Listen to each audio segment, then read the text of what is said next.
उस दिन आसमान बिल्कुल मरा हुआ लग रहा था।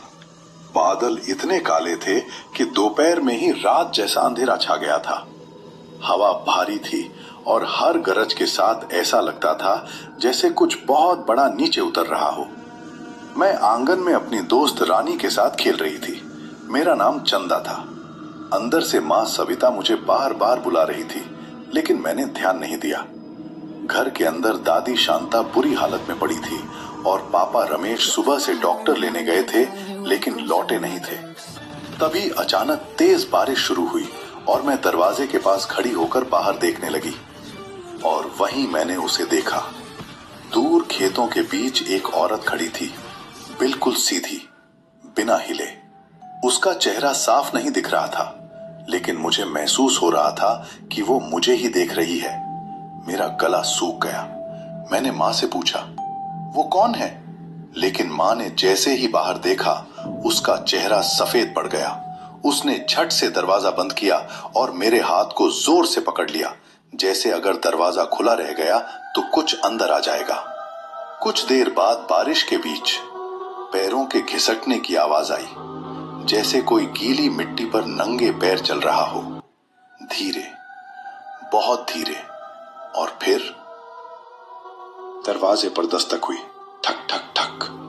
इस बार आवाज थोड़ी ऊंची थी, जैसे कोई अंदर आने की जल्दी में हो। मैं दरवाजा खोलने उठी, लेकिन माँ ने मुझे इतनी जोर से खींचा कि मैं गिर गई। उसकी आंखें डर से फटी हुई थी और वो बस सिर हिलाकर मना कर रही थी। कुछ सेकंड बाद सब शांत हो गया, लेकिन वो सन्नाटा और ज्यादा डरावना था। रात को पापा लौट आए, लेकिन उन्होंने भी बाहर झांकते हुए एक पल के लिए रुककर दरवाजा बंद किया, जैसे उन्हें भी कुछ अजीब लगा हो। उसी रात गांव में खबर फैली कि एक लड़की की लाश मिली है। नाम था पूजा, और जो लोग उसे देखकर आए थे वो कांप रहे थे।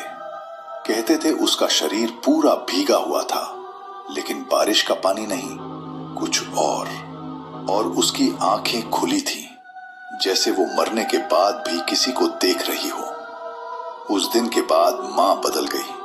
वो दरवाजे से नजर नहीं हटाती थी, रात को जागती रहती और मुझे बार बार कहती, अगर कोई भी बुलाए दरवाजा मत खोलना, चाहे वो मैं ही क्यों ना लगूं। ये सुनकर मेरे रोंगटे खड़े हो जाते थे।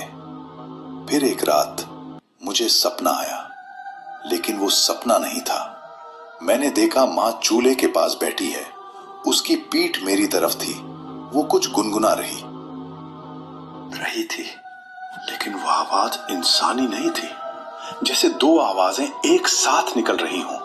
उसके हाथ में एक तेज औजार था और सामने मेरा छोटा भाई मुन्ना लेटा हुआ था, हिल भी नहीं रहा था।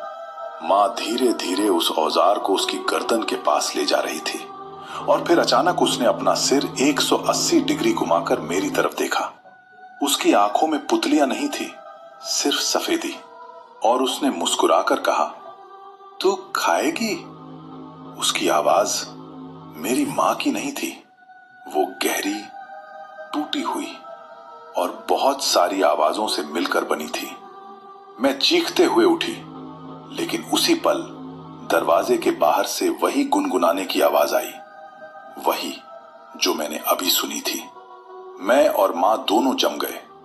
मां धीरे धीरे दरवाजे की तरफ देखने लगी और फुसफुसाई, वो आ गई।